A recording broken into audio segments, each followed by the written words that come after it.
Welcome to the Find Your Leadership Confidence podcast with Vicki Noethling. You are about to discover impactful lessons that help you grow as an individual, grow your confidence, and find the positive and good within you, so you powerfully and authentically become the best version of yourself. Be sure you visit our website at www.findyourleadershipconfidence.com. While you're there, subscribe to us via your favorite network. Now tune in, get ready, and enjoy the journey of emerging as a leader of exception in the 21st century. Welcome, everyone, to the Find Your Leadership Confidence podcast. I'm your host, Vicki Noethling, coming to you from Roswell, Georgia. The goal of this podcast is to bring topics and guests that will empower you to become that confident leader and take your business and your life to the next level. Today, I am very excited to bring to you Hersh Rephun. And let me tell you about Hersh. Hersh has achieved success in several niche businesses, but has tired of struggling to convey his mission to others. Though he's worked for himself through a 5-year personal journey to develop and has aided by 2 decades of professional experience with brand strategy and creative. He has solved that problem.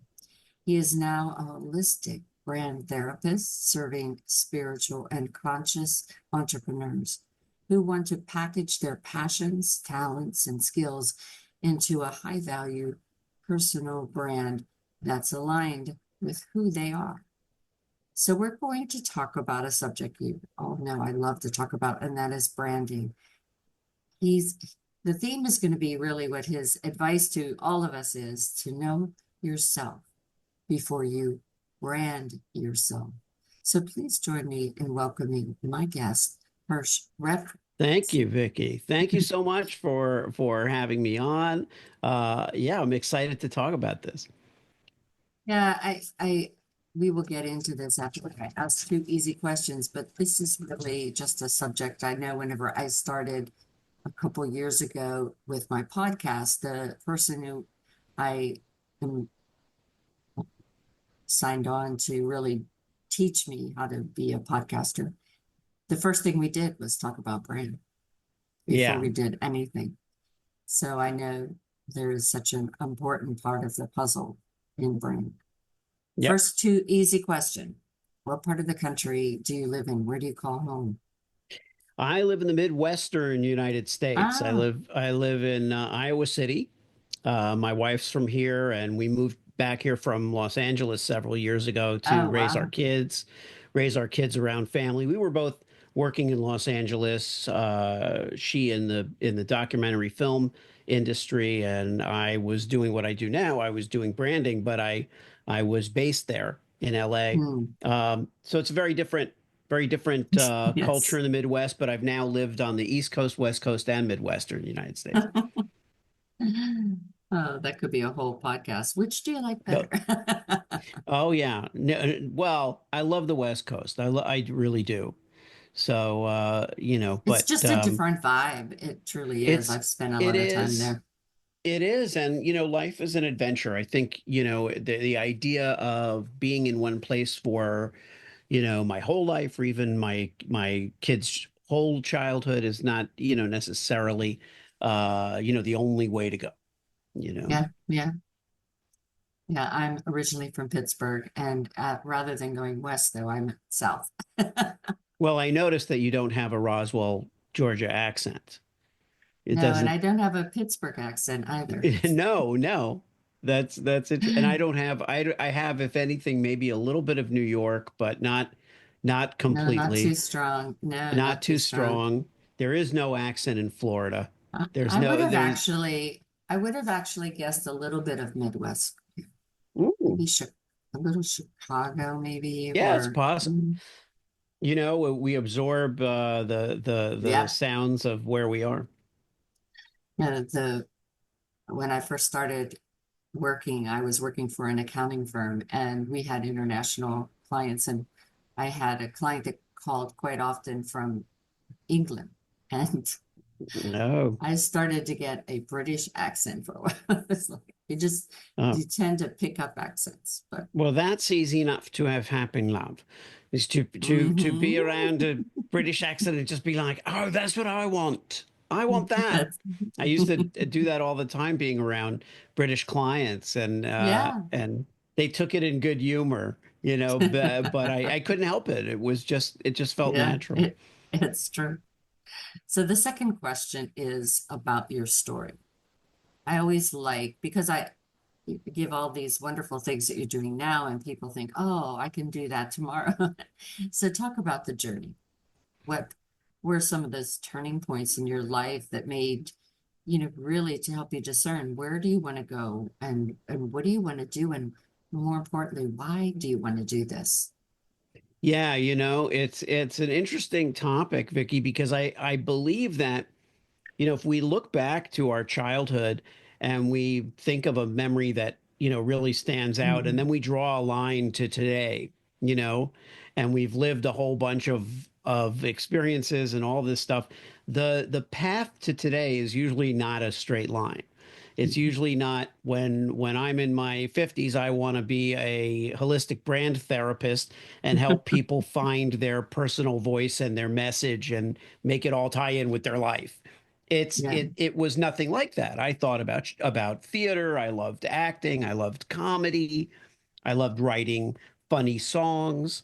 But I think that there's a difference between how you express yourself and what is a really good niche for you professionally, where you can bring something that no one else can bring. And that's what I base it on, looking back, because I always took a little bit of the road less traveled. I went to I went to New York to go to School of Visual Arts and study screenwriting and filmmaking. And the chairman of the school suggested I take a course in advertising. And I said, oh, do you mean copywriting? And he said, no, producing, because I think you'd be a great producer because you're a great salesman. And I have never really believed that I was a great salesman, but he was he was adamant about it. I took a course in advertising. I didn't go into producing commercials, and I didn't go into copywriting. I took a job representing directors of TV commercials, like almost like an agent. That was an opportunity that came up.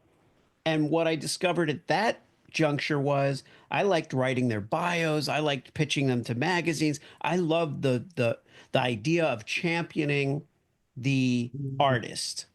And I think that that was really my first indication of what I was meant to do, if there's such a thing. But I was still, screenwriting, and I was getting little screenwriting jobs and screenwriting credits. And I always thought, and I was doing stand-up comedy. I still thought that that was going to be my life, that entertainment business. But I was very good at taking their essence and turning it into storytelling. And the fact that I was creative and was an artist, they respected me more. So I resisted it a little bit, but I still was. I opened the first bi-coastal PR firm that focused strictly on commercial production and post-production. So strictly filmmakers, composers, editors, visual effects artists that were working in that industry. And as successful as I was at that, it nagged at me. I wanted to be more creative, right? I want to be more creative. And so then again, it comes up the idea, well, do you want to go to work in an ad agency, or do you want to go to Yeah. work in this or that? And I was like, no, Mm. I just want to do this. And so I created with partners, I created a production oriented firm that would create what's now called experiential marketing for footwear brands. My close Ah. friend is a retailer in Los Angeles, and had a number of sneaker stores called Sporty LA, and we started a niche, Mm. boutique marketing and production firm, Yeah. and that went great till COVID. Then when COVID hit, everything shut down, as it did for everyone. And we just got to take stock in what do we want to do? because sometimes you get deep in that cycle of business. Exactly. We had just come back from a long trip of signing new business and then, literally get off the plane, get home, and then, the world Mm. stops. Yeah. And so I decided personally I wanted to start podcasting. So, like you pointed out, Vicky, podcasting is to an extent, a great bit about brand. And Mhm. I found my voice there helping personal brands, Mhm. not just filmmakers, not sneaker brands, not so it wasn't consumer brands and it wasn't entertainment oriented, but it was people in the business sector who whether they were creative, whether they were chief executive officers and they wanted to separate themselves a little bit from the corporate identity, or they are consultants, coaches, and they have to stand out and be incomparable in their field or be the go-to thought leader in their field. I was able to champion these people the same way I could filmmakers, and I still work with filmmakers. There's still a special connection I have to that Mhm. community. Um, but now it's much more about building their personal brand or the small business that they're building, Mhm. and it's just really gratifying. Yeah. Yeah. I like you. It's interesting. When I was really young, my best friend and I used to play school. And she was always the teacher, and I thought she was smarter than me, so that's probably the best way it was. But I loved the aspect of teaching, and but I came from a big family, didn't think I could ever go to college. So teaching was never something that I thought I would be. But then I worked my way um, into business school, and then I went to work for the accounting firm, and then wine and spirits brokerage, my most favorite job. And then I went to a large franchise fast food operation, and then UPS. And each time I found myself teaching people, Yeah, either people that I worked with or whatnot. And then I was a Toastmaster, or still am a Toastmaster, and I found myself again teaching, coaching. And so whenever I retired in 2018, after a couple of years, I decided, okay, well, let me just find a way to network better. And podcasting seemed to be a great way to do that. And yeah. now I find myself coaching, teaching, training, teaching people how to be speakers and leaders. And it was nothing that I ever saw in my uh, 67 years would happen. Wow. And you bring up a really good point, which is that sometimes our role that we play in life is not the title or Yeah. the company or the business that we have. And for entrepreneurial people, it's even harder because I was just talking with a friend of mine yesterday about entrepreneurs have a very hard time finding people to not even successors, but to step in and do some of the Mhm. stuff that they do, to delegate roles because they are cutting their own swath. And the only way you can follow that up is to find someone who likewise cuts their own swath. And then they're not actually doing your job. They're doing their Right. version of your job. Exactly. And, and I think that to an extent, and this is a little bit off of the topic of what you were saying, but it's on my mind um, to a certain extent, this idea of scaling ourselves uh, is not for everyone. Jerry Seinfeld isn't trying to scale himself and say, uh, I need to create the next Jerry Seinfeld, and he's worth nearly $1 billion, as is Bruce Springsteen. So I think it's not about being a star, but it's about what we bring into the world and what we do with our Mhm. gifts and our skills is personal. So it's Mhm. great to have books and videos and courses and speak to large audiences. All that stuff is great. But I think we have to recognize that we're not just trying to commoditize ourselves and make Exactly. more of us, you know. We should make the most of ourselves as we can, I think. Yeah. And I think that that was one of the revelations, I guess, that I got in my journey. And COVID again, I agree with you. To me, I always say it was when God said, "You guys, you need to stop Mm, and think about things for a little bit." yeah, yeah, And and so I realized, I don't really want to copy and duplicate myself, but I think what I have is a gift that I need to share, and that is more important than me scaling my business. And I find things that uh, other people can do, I can delegate, that isn't me. My speaking, my training is me, but I'm okay with that. I always yeah. think of what is the legacy that I want to leave, and I just want to know that I've helped people be better, live better, look better, feel better, all those things. And my business Yeah. is And that's where I think the real mission lies. It's not so much how big can I get as it is how many people can I help.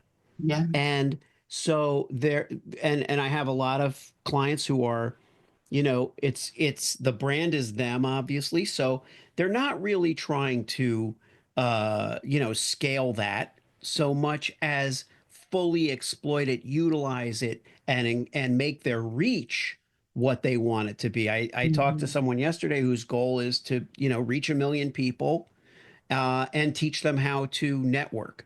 And that's beautiful because he's like a super connector. If he can teach 1 million, if he can get 1 million people to start learning his methods, who knows how many people can be connected, and not just All for time. business, but for life and love and community and brotherhood, sisterhood. So I think it's if we let the mission really get clear, that can help us a great deal and take away some of that, like, who are we? Who am I? Mhm. Like you mentioned the COVID thing, and obviously, I lost people in COVID that were very close to me, and I was devastated by that. But at the same time, I do feel like it was like a reset button for a lot of people, and it really changed the complexion of their mission and how they're going about it. Mm, I do so. Yes. It kind of goes nicely with my next question, because whenever you're thinking of what your know yourself before you brand yourself philosophy is all about, you do have to understand what are my core values, what is my mission, what is the vision that I have, to be able to really design, um, who am I. Yeah. So what is the question? So the question is, what is the biggest mistake that we make as we are trying to determine who we are, to be able to understand how we should uh, brand ourselves. yeah, the biggest mistake we make is worrying about what other people want. Mhm. It makes sense when you're creating a product or a service and saying, well, I'm not going to go to Alaska and sell ice, right? I want to provide something that's needed. I want to solve a problem that needs to be fixed. I get all of that, but that's not about your brand at all. And this is work that needs to be done ideally before you start your business, sometimes before you even create your offer. Um, You want to figure out who you are so that you can build your brand from the inside out. And the beauty of it is that you will never be wrong. A lot of people are, and you will have plenty of opportunity for trial and error. Believe me, I have tried 1 million things, but I couldn't. In my introduction where it talks about I had done all these different things: screenwriting, stand-up comedy, creative director, all these things, and publicist. and never felt like I had a handle on my identity because I would walk into a room and you know how this is, you have the 30-second elevator pitch or the Yeah. 30-second or 15-second intro, and we try to memorize it. And I was like, well, none of this doesn't feel right. Like I don't want to be a hyphenate and have like screenwriter, author, blank, blank, blank, blank, like a lot of us do on our LinkedIn profile. I just want to be one thing. I want to be me, and I want that to be emphasized through a way of talking about myself. And that's where I started this kind of holistic brand therapy concept because it's not so much about the catchy name. It doesn't have I don't have to throw it out there and like, you know, create a whole mystique around it. That's not really the goal.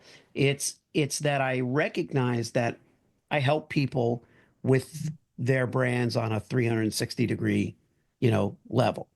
Um, and that's who I am, and that's what I'm doing, and that's my personal brand. And selling the truth is my personal brand, my mantra. Um, and then I realized that I wanted to help other people do that. And they have to get down with themselves. They have to kind of really be willing to explore themselves a little bit and see who they are. Mhm. And, and then they'll realize, oh, I have so many things to offer in this niche or this area. That's a liberation to narrow your focus a little bit. It's not constrained. It's interesting because you're focusing, which would suggest that you're Mhm. maybe gonna have less freedom, but you're not really. You're focusing so you can get through this portal and then get out there in the world and really soar. And I know I've been around the sun a few times, and the brand that we have at 20s and 30s is going to change. It's going to evolve, just like the soft drinks rebrand and make it more relevant to the current audience, or in our cases, to what we now are doing and involved in, new passion. As I said, Yeah. when I was working for the fast food company, I was not the same person as I am right now. And so the brand has to change. Yeah. And I call the people I work with ever evolving achievers. Yeah. I used to say high achievers to kind of indicate the kind of ambition or determination, commitment that I would like to have in the clients I work with. But ever evolving is really what it is. They're always trying to do something that is aligned with who they are, and we change, we evolve. And so you're absolutely right. I don't even know. I didn't have a conscious brand when I was 25 or 30. And Me that's either. something yeah, and that's why I wrote my book, the Selling the Truth book. I wrote it with my sons in mind who were in, 30 and 32. And I was like, well, they're the oldest of my children, and they're right at that moment where they're branding themselves, whether they realize it or not. Yeah. They're Yeah. they're kind of branding themselves. And in this world where we live on a information, space, warp speed highway, Mhm. you know, uh, it will be helpful to them to know who they are, or at least begin that introspective journey, and know who they are in the moment. Who are they in the moment? What are they bringing as a brand to the world in this moment? And the title of our podcast is Find Your Leadership Confidence. And I think that is really a stepping stone to finding your confidence. And whenever you walk in a room with that, knowing who you are and representing this brand well, people will take notice, and you'll make a difference. I Yeah. wanted to get back to the truth piece because you say truth tastes funny. Yeah. So how can entrepreneurs use humor without undermining their credibility? I love to, to joke around about things, but not everybody's comfortable with that. Yeah. Um, well, Truth Tastes Funny is the name of my first podcast. That's still going, but it's the idea was that humor helps the medicine go down. Humor helps the reality go down. Um, we have to face the truth. We can't escape it. We live in a world where we may call it a post-truth environment. We don't know. We don't trust anything. We don't know what's true. It's very hard to trust. So what I advocate is that we, number one, don't take ourselves too seriously, and number two, that we start with the truths that we can rely on. Is my phone here on the desk? Yes, my phone is on the desk. Do I have a pencil? Yeah, I have a pencil. So, these are things I know are true. I don't even know if they're real, right? Because we may be in the matrix. I don't know if it's real, but I know that it's true that I have the pencil. So I think that going into entrepreneurship, humor is an amazing tool, one for keeping our own sanity, two for remaining grounded, and three for diffusing any tension that there may be between us and our customer, our colleagues, and associates. Now, what it is not for is harm. It's not, and I don't mean, like blue humor, dirty jokes, any of that. That's genre. That's genres of comedy. But if the comedy is, I give it the same rule that you have for the Hippocratic Oath. First do no harm. You don't want to make anything worse. You don't want to hurt anybody. Your goal is to diffuse tension, to lower the temperature. You ever been in a situation that's very tense and somebody makes a joke and it loosens everybody up? That's a big movie trope, where you're in the room and the person says something and whoever the leader is laughs, and then everybody laughs, everybody relaxes. That's what comedy can do, and that's how we can use it. But you gotta focus on the intent. When I teach speaking, I say it's on that roller coaster ride as you build your story, and in those tense moments that you need to really grab and engage, but you have to break that tension. You do Mhm. have to have the little bit of comedy. When Yeah. I was 13, I was had an hour and a half bus ride each way to school, and a snowy day in Pittsburgh, our bus went off a small embankment at Oh, a wow. golf course, went down maybe 5 feet, so ended up on its side. Wow. And so everybody is no seatbelts in the school bus, and we had school uniforms, and everybody's walking around, and we're all teenagers, and the bus driver was hurt, and so there was so much fear, anxiety, and I looked down at my pantyhose and I had a huge runner. And I says, "Oh my God, I have a runner. I have to go to school with a runner." And it made no sense. But everybody thought, "What are you talking about?" And it Yeah. had people laugh. And from Yeah. that moment on, I saw the beauty of being able to take those terrible situations and finding a way to have that gentle humor make us laugh. Yeah, and that some people will call it dark humor, gallows humor, dark humor, and I call it light humor because I feel like those things that are dark, the humor shines a light on it and makes it less scary. It's not making it scarier. Comedy, I like horror comedies for that reason because, it kind of takes the Yes. spook out of it just a little bit.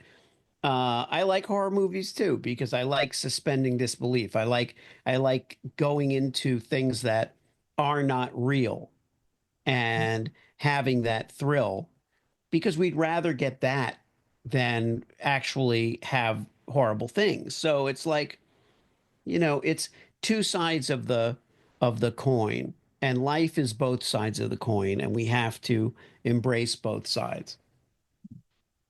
And I think it's important as we're doing that self-evaluate, self-awareness piece that we look at, okay, maybe I'm not cool with humor. Is this a development opportunity for me to get comfortable with that, to understand the situations, know how to read a room, if you will? Yeah. No. Oh, reading the room is super important for stand-up comedy, but also for speakers, for people going into a business meeting. Uh, and humor is it's funny. People will say, "Oh, it's so scary to go up on stage." Uh, and it is. Stage fright's a real thing, and we all get it.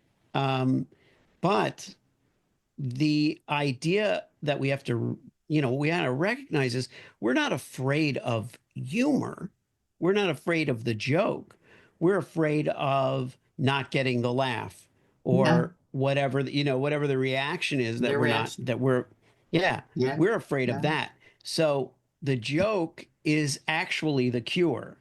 And I think that's what real professional comedians really understand. The joke is the cure. The joke is the antidote for the fear that we have. yeah, And for sure. and if we're really committed to it, we won't worry so much if people don't get it or don't laugh. Just one final quick question. If someone Yeah. feels stuck in their brand evolution that we talked about, what's the one question they should ask themselves? What would be the most fun? Um, You know? Um, and I mean that in all seriousness. And I was mm, just having that conversation yesterday. What would be the most fun? Not why, what's your why, or those are all good, but like it's what would be the most fun? And they may say something that isn't practical career wise, right? They want to do this next step. They want to do this thing. They think they want this or they think they want that.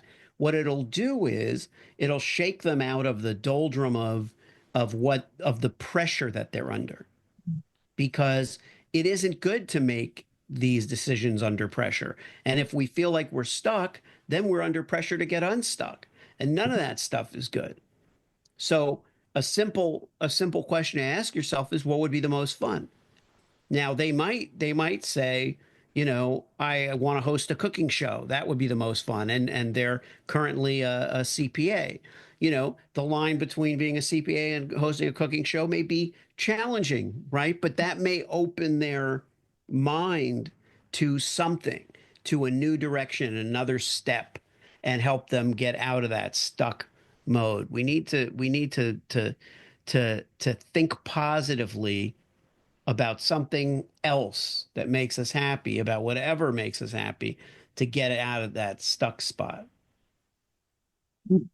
sometimes it's good to just push yourself outside that comfort zone. Is Yeah. I always say, if it doesn't put me in jail or kill me, I should give it a go. And Yeah. if you're too afraid to, as you're trying to think what your brand should be, volunteer places, Oh, yeah. whatever, and see, well, how it feels. Does it move you, make you excited?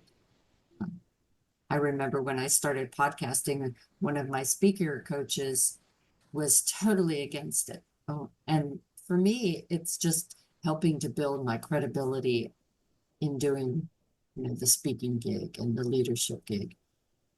So I never regret the decision to go against my coach for that one thing. Yeah. Yeah. And but better. We know better. One of my sons is a writer, and he had asked me at one point, how do I know if the criticism that somebody's giving me about my book, my poetry, whatever it might be, is good, like valid? And I said, you'll know. because when people give us valid criticism, we resonate with it, where we knew it, but we didn't know it, or we knew it, but we didn't want to know it.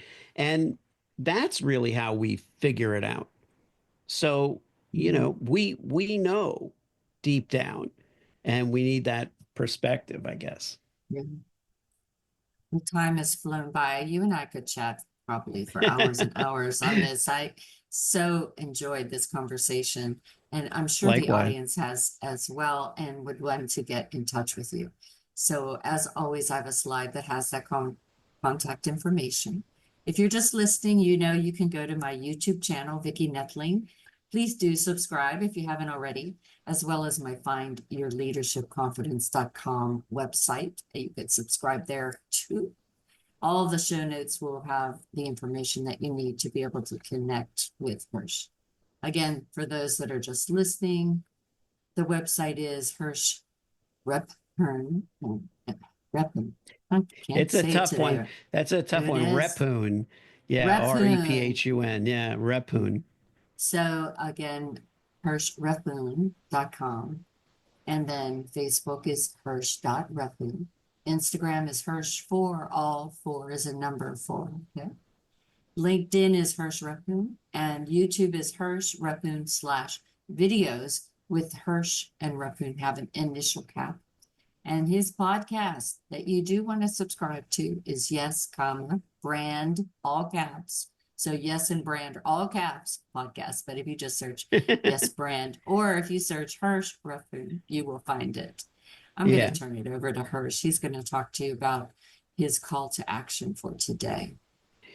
Yeah, thank you so much, Vicki. I agree. We could keep talking for a long time. I love the exchange, and the questions were great. And as I mentioned, my book just came out, so I would love people to check out my book. They can go to sellingthetruthbook.com to purchase it, learn more about it. It's on barnesandnoble.com if they want to search it that way. And there's also a quiz that I created as kind of a gift for listeners.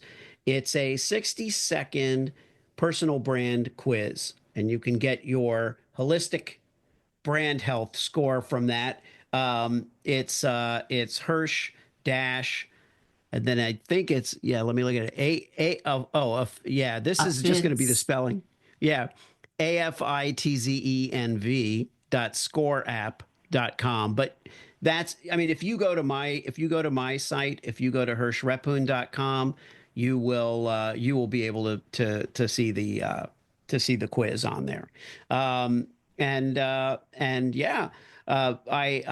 really advocate people getting to know themselves better. And it's even more wonderful when it's in the service of your personal brand and your business. Please do visit Hersh's website and check him out on the various social media posts there, to DM him if you want an answer to your question that maybe could help other people too. Hersh, thank you so much for being a great guest. I look forward to us chatting again in the future to see how the book's going, and see if you have another book coming. So thanks. I will. I'm starting the second book now that the first book is out. Awesome. As always, I remind everyone that life is a journey, and it's up to you to enjoy the ride. This is Vicki Noethling, signing off. Thank you for tuning into the Find Your Leadership Confidence podcast with Vicki Noethling, where we share impactful lessons that help you grow as an individual, grow your confidence, and find the positive and good within you so you powerfully and authentically become the best version of yourself. Remember to visit our website at www.findyourleadershipconfidence.com and enjoy even more great episodes like this one. Again, while you're here, subscribe to us via your favorite network. We look forward to seeing you next time on the Find Your Leadership Confidence podcast.